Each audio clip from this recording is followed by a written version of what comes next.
What's going on, horror fanatics? I'm Marcus. Welcome to our Shop 6 Times YouTube horror movie channel. In this video, I will be discussing the news that came out earlier today that Scream 8 has been greenlit, and I'm going to share my thoughts on what this means for not only the 7th film, but also how this announcement could be setting the Scream franchise up for an epic year in 2026. If you are a fan of Scream and other horror movie related content, shoot the video a like. It helps feed the YouTube algorithm. And if you are a new viewer of the channel, be sure to shoot that subscribe button followed by the bell icon for all content updates.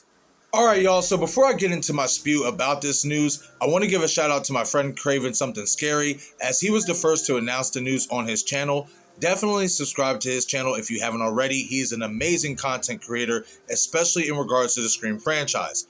Okay, so Production Weekly, which is a very credible source for upcoming film and TV projects, dropped this post on their site showing that Scream 8 is in production, which isn't really a surprise. We knew there was rumors of an 8th film already in development, and now it has been confirmed that Scream 8 is indeed happening. Now the big news in regards to this post is Kevin Williamson is pegged to once again be in the director's chair, with Guy Busick set to write once again, meaning that Scream 8 could be a continuation of the story they're going to tell in Scream 7.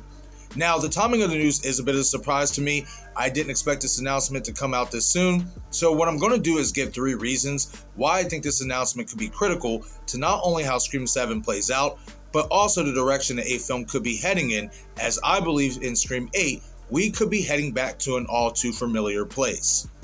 The first thing that I will talk about is the heavily speculated cliffhanger style ending that many of us spoke about over the last year when it was announced that Kevin Williamson would be in the director's chair for the 7th film.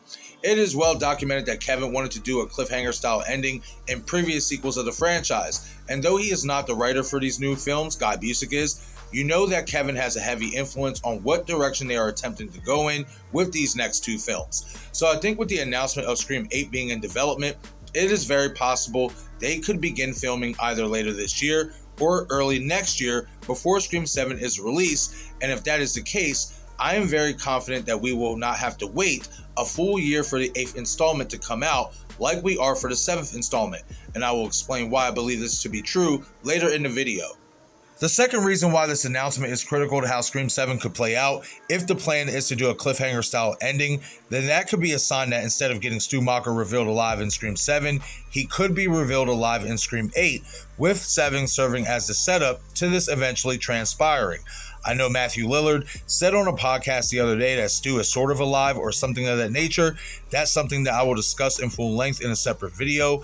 But when you think about that comment along with the rumors that the character's presence will play a massive role in Scream 7, I think those 2 aspects right there are a hint that these 2 films will be delving deep into the mystery of whether Stu is alive or not, keeping fans on pins and needles until we get the answer that we are seeking.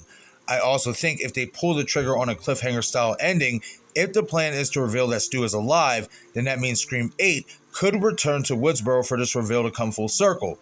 As much as I love to see Stu revealed alive in Scream 7, doing this reveal in Pine Grove, Indiana just wouldn't feel right to me, because that location has no importance to the legacy of the character.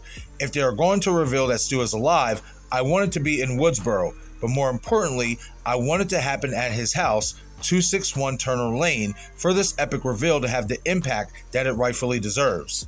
The third reason this announcement is crucial is that I believe, as I mentioned earlier, we will not have to wait a full year for Scream 8 to be released. Given the timing of the announcement of Scream 8 being in the production phase, along with the fact that filming could take place anytime over the next 7 to 8 months, there is a strong possibility that Scream 8 could be released by the time we are celebrating the 30th anniversary to Scream 1996. The original film, as y'all know, was released December 20th, 1996.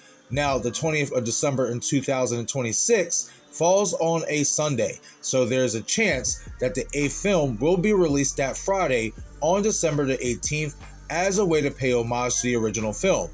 This obviously means we could be getting 2 Scream films released in the same year, something that the Strangers franchise wanted to do with their reboot films, only to have the follow-up to the reboot released last year pushed back because of negative reviews of the reboot.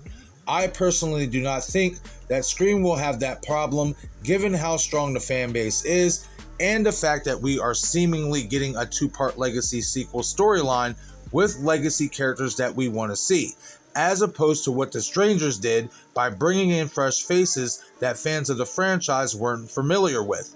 Having 8 release in December also presents the Scream franchise with the opportunity of doing a Scream film set around Christmas time, something that many fans of the franchise would like to see. I can't lie, I was already gassed up for Scream 7, but I'm even more gassed up now that the 8th film has been greenlit, because I feel by announcing that 8 is in production, the creative team has a clear idea of what type of story they want to tell in these next 2 films. It feels thoroughly planned out, which makes me believe that this is why they decided to make the fans wait a full year upon the announcement of 7's release date. It seems they took the phrase "we want to get this right" very seriously, and that in itself is so important to the Scream franchise, because I felt that's what the last 2 films were lacking: seriousness. When I go back and watch those films, whether it's the dialogue from the characters or the underwhelming reveals of the killers and how they were portrayed, Scream 7 and Scream 8 needs to return to the serious level that was captured in the first 4 films, and I am confident with Kevin Williamson in the director's chair playing devil's advocate to Guy Busick's pen, we could see the next 2 films get back to that level of seriousness and even possibly exceed it. But okay everyone, that is it for the Scream franchise update video. Leave a comment down in the comment section below and let me know your thoughts. Do you think Scream 7 will end in a cliffhanger with the story being continued in Scream 8? Do you think that the creative team could be saving the reveal of Stumacher being alive for Scream 8? And if so, do you think we return to Woodsboro to finish the story?